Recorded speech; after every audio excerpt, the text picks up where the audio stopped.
ডিসেম্বরে নির্বাচন দিয়ে সসম্মানে যেতে পারেন খন্দকার মোশাররফ।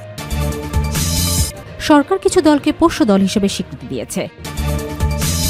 জানাবো রংপুরের পরিস্থিতি নিয়ে কড়া বার্তা আক্তার হোসেনের। আরও জানাবো নির্বাচন চাওয়া কি অপরাধ, প্রশ্ন জোনায়েদ সাকির। জানাবো ছাত্রলীগের মতো শিবিরও হুমকি দিচ্ছে ছাত্রদল সেক্রেটারি। সর্বশেষ জানাবো দলের নিবন্ধন নিয়ে রায়ের পর যা বললেন জামাত আমির। শিরোনাম শুনলেন, এবারে বিস্তারিত। ডিসেম্বরে নির্বাচন দিয়ে সসম্মানে যেতে পারেন খন্দকার মোশাররফ। অন্তর্বর্তী সরকারের বিতর্কিত উপদেষ্টাদের বাদ দিয়ে নিরপেক্ষ নির্বাচন অনুষ্ঠানের দিকে এগিয়ে নিয়ে যাওয়ার জন্য প্রধান উপদেষ্টাকে আহ্বান জানান বিএনপির জাতীয় স্থায়ী কমিটি সদস্য খন্দকার মোশাররফ। আজ রবিবার জাতীয় প্রেস ক্লাবে বাংলাদেশ সম্মিলিত পেশাজীবী পরিষদের আলোচনা সভায় এই আহ্বান জানান তিনি। প্রধান উপদেষ্টার উদ্দেশ্যে খন্দকার মোশাররফ বলেন, ১৬ বছর যাবৎ জনগণ ভোটের অধিকার পায় না। ডিসেম্বরে নির্বাচন দিয়ে নির্বাচিত সরকারের হাতে ক্ষমতা হস্তান্তর করে সসম্মানে যেতে পারেন। ঐকমত্যের জন্য প্রধান উপদেষ্টা আবারও দ্বিতীয়বারের মতো আলোচনা শুরু করবেন। এই আলোচনায় বিএনপি অংশগ্রহণ করবে বলে জানিয়েছেন তিনি। বিএনপির এই নেতা বলেন, বিএনপি আলোচনায় যাবে, কিন্তু গেলেই বা কি করা যাবে? মিনিমাম যে সংস্কার সব রাজনৈতিক দলগুলো একমত আছে তা নিয়ে নির্বাচনমুখী হন। সরকার কিছু দলকে পোষ্য দল হিসেবে স্বীকৃতি দিয়েছে। অন্তর্বর্তী সরকার কিছু দলকে তাদের পোষ্য দল হিসেবে অলিখিতভাবে স্বীকৃতি দিয়েছে বলে মন্তব্য করেছেন বিএনপির সহ আন্তর্জাতিক বিষয়ক সম্পাদক ব্যারিস্টার রুমিন ফারহানা। তিনি বলেছেন, এই সরকার রাজনৈতিক দলগুলোকে একটি কমন প্ল্যাটফর্মে আনতে ব্যর্থ হয়েছে। সরকার কিছু দলকে তাদের পোষ্য দল হিসেবে অলিখিতভাবে এক ধরনের স্বীকৃতি দিয়েছে, আর অন্য দলগুলোকে বৈরী অবস্থার মধ্যে ঠেলে দিয়েছে। একটি জাতীয় দৈনিককে দেয়া এক সাক্ষাৎকারে এসব কথা বলেন তিনি। রুমিন ফারহানা বলেন, বিশেষ করে যে দলটি বাংলাদেশের সবচেয়ে বড় রাজনৈতিক দল এবং যারা লাগাতার ১৭ বছর নানা রকমের নির্যাতন ও নিপীড়নের মধ্যেও শেখ হাসিনার সরকারের সমালোচনা করে এসেছে, শেখ হাসিনার বিরুদ্ধে প্রতিরোধ গড়ে এসেছে, এই দলটিকে এই সরকার মুখোমুখি দাঁড় করানোর এক ধরনের প্রচেষ্টা চালাচ্ছে। আমরা দেখলাম বিএনপির ভারপ্রাপ্ত চেয়ারম্যান তারেক রহমান প্রথমে বললেন, এই সরকার আমাদের সরকার, কোনোভাবেই এই সরকারকে আমরা ব্যর্থ হতে দেব না। কিন্তু সরকার যদি নিজেই নিজেকে ব্যর্থ করে, আমরা কি করতে পারি? আমার মনে হয় সরকার যেন নিজেই নিজেকে ব্যর্থ করার দিকে যাচ্ছে। রংপুরের পরিস্থিতি নিয়ে কড়া বার্তা আক্তার হোসেনের। জাতীয় পার্টির চেয়ারম্যান জিএম কাদেরের বাসভবনে হামলা ও মোটরসাইকেলে অগ্নিসংযোগের ঘটনায় উত্তপ্ত রংপুরের রাজনৈতিক মাঠ। এই ঘটনায় মহানগর বৈষম্যবিরোধী ছাত্র আন্দোলন আহ্বায়ক সহ ২২ জনের নাম উল্লেখ করে মামলা করা হয়েছে। জড়িতদের দ্রুত বিচারের আওতায় আনার দাবি জানিয়ে বিক্ষোভ মিছিল করেছেন দলটির নেতাকর্মীরা। এই ঘটনায় জড়িতদের শনাক্তে বৈষম্যবিরোধী ছাত্র আন্দোলনের ২ নেতাকে জিজ্ঞাসাবাদ করেছে যৌথ বাহিনী। শনিবার রাতে রংপুর নগরীর পায়রা চত্বরে যৌথ বাহিনী তাদের জিজ্ঞাসাবাদ করা হয়। এই খবর শুনে রাত ১:৩০টার দিকে বৃষ্টির মধ্যে ছুটে যান জাতীয় নাগরিক পার্টির উত্তরাঞ্চলের মুখ্য সংগঠক সার্জিস আলম।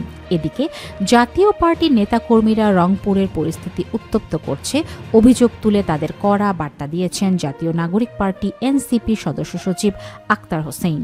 শনিবার রাতে নিজের ফেসবুক অ্যাকাউন্টে দেয়া এক পোস্টে আক্তার বলেন, জাতীয় পার্টিকে যারা আশ্রয় দেবে তাদের বিরুদ্ধে শক্ত প্রতিরোধ গড়ে তোলা হবে। আক্তার তার পোস্টে লেখেন, দেশের মানুষের সঙ্গে প্রতারণা করে গৃহপালিত বিরোধী দল সেজে গণতন্ত্র হত্যা করে আওয়ামী ফ্যাসিবাদের দোসর হিসাবে ঘৃণ্য ভূমিকা পালন করা জাতীয় পার্টির রংপুরের পরিস্থিতি উত্তপ্ত করছে। এই জাতীয় পার্টিকে যে বা যারাই আশ্রয় দেবে, জাতীয় পার্টির কথায় বৈষম্য বিরোধী যোদ্ধাদের উপর হাত তুলবে, তাদের বিরুদ্ধে শক্ত প্রতিরোধ গড়ে তোলা হবে। ইনকিলাব জিন্দাবাদ। নির্বাচন চাওয়া কি অপরাধ, প্রশ্ন জোনায়েদ সাকির। রাজনৈতিক দলগুলোর নির্বাচন চাওয়া স্বাভাবিক একটা বিষয় উল্লেখ করে গণসংহতি আন্দোলনের প্রধান সমন্বয়কারী জোনায়েদ সাকির বলেছেন, এর মধ্যে কোনো অস্বাভাবিকতা নেই। নির্বাচন চাওয়াটা কি অপরাধ?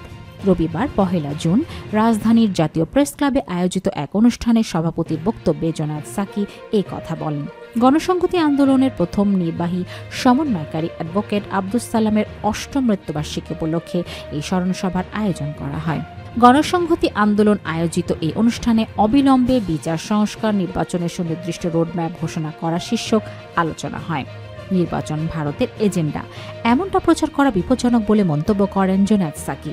জোনায়েদ সাকি বলেন, নিজের প্রয়োজনে আমাদের বিচার, সংস্কার ও নির্বাচন দরকার। তিনি বলেন, ভারতের কোনো মিডিয়া কিংবা কোনো রাজনৈতিক ব্যক্তি বাংলাদেশে নির্বাচন চাইলেন আর এখানে নির্বাচনের দাবি করা ভারতের ইচ্ছে অনুযায়ী হচ্ছে বলে মনে করা, এ ধরনের প্রচার অত্যন্ত বিপজ্জনক। ছাত্রলীগের মতো শিবিরও হুমকি দিচ্ছে, ছাত্রদল সেক্রেটারি। ছাত্রলীগের মতো ছাত্র শিবিরও হুমকি দিচ্ছে বলে মন্তব্য করেছেন ছাত্রদলের সাধারণ সম্পাদক নাসির উদ্দিন নাসির। তিনি বলেছেন, অতীতে ছাত্রলীগের সন্ত্রাসীরা যে ভাষায় হুমকি দিতেন সে ভাষায় এখন সাদিক কায়েম এবং ছাত্র শিবিরের ঢাকা বিশ্ববিদ্যালয় সভাপতি হুমকি দিচ্ছেন। ছাত্রদল সেক্রেটারি অভিযোগ করেন, গণ অভ্যুত্থান পরবর্তী সময় নতুন যে রাজনৈতিক দল গঠিত হয়েছে তারা এবং শিবির নিষিদ্ধ ছাত্রলীগের পুনর্বাসনের দায়িত্ব নিতে আমরা দেখেছি। তাদের বিচার তদন্তের বিষয়ে তারা এখনো পর্যন্ত সুস্পষ্ট কোনো আন্দোলন, কোনো প্রোগ্রাম, কোনো কিছুই তারা করেনি। কিন্তু তার বিপরীতে বাংলাদেশ জাতীয়তাবাদী ছাত্রদলের নামে কোনো মিথ্যা প্রোপাগান্ডার সংবাদ যদি পরিবেশিত হয় সেগুলো সামাজিক যোগাযোগ মাধ্যমে ছড়িয়ে দিতে এবং সাধারণ শিক্ষার্থীদেরকে বিভ্রান্ত করতে তারা মহাব্যস্ত হয়ে যায়। তিনি বলেন, চট্টগ্রাম কমার্স কলেজে যে ঘটনা ঘটেছে এর পরিপ্রেক্ষিতে শাহবাগে ছাত্রলীগ ছাত্র শিবির যে বক্তব্য দিয়েছে এটি খুবই অনাকাঙ্ক্ষিত এবং খুবই দুঃখজনক। মানে অবস্থা এমন জায়গায় দাঁড়িয়েছে যারা অতীত ছাত্রলীগের বড় বড় পদে পদবিতে ছিলেন তারা এখন বাংলাদেশ জাতীয়তাবাদী ছাত্রদল নামে প্রোপাগান্ডা করছেন, হুমকি ধামকি দিচ্ছেন। অর্থাৎ ছাত্র শিবিরের ঢাকা বিশ্ববিদ্যালয়ের সভাপতি যিনি ছাত্রলীগের পদ পদবিতে ছিলেন এবং এর আগে আমরা দেখেছি সাদিক কায়েম, তিনি নিজেও ছাত্রলীগের একাধিক পদে ছিলেন। দলের নিবন্ধন নিয়ে রায়ের পর যা বললেন জামাতে আমির। আওয়ামী লীগ সরকারের সময় রাজনৈতিক দল হিসেবে জামায়াতে ইসলামের নিবন্ধন বাতিলের যে হাইকোর্ট রায় দিয়েছিল 1 যুগ পর তা বাতিল করে দিয়েছেন। আজ রবিবারে দেয়া রায়ে সর্বোচ্চ আদালত বলেছেন, সাংবিধানিক প্রতিষ্ঠান হিসেবে এখন নির্বাচন কমিশন জামায়াতে ইসলামের নিবন্ধন ও প্রতীকের বিষয়ে পরবর্তী পদক্ষেপ নেবে।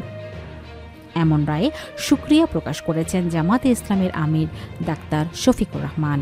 রবিবার নিজের ভেরিফাইড ফেসবুক পেজে দেওয়া এক পোস্টে তিনি লেখেন, আলহামদুলিল্লাহ, বাংলাদেশ জামায়াতে ইসলামের নিবন্ধন সংক্রান্ত হাইকোর্টের দেয়া ন্যায়ভ্রষ্ট রায় আজ প্রধান বিচারপতির নেতৃত্বে 4 সদস্যের বেঞ্চ বাতিল ঘোষণা করেছে।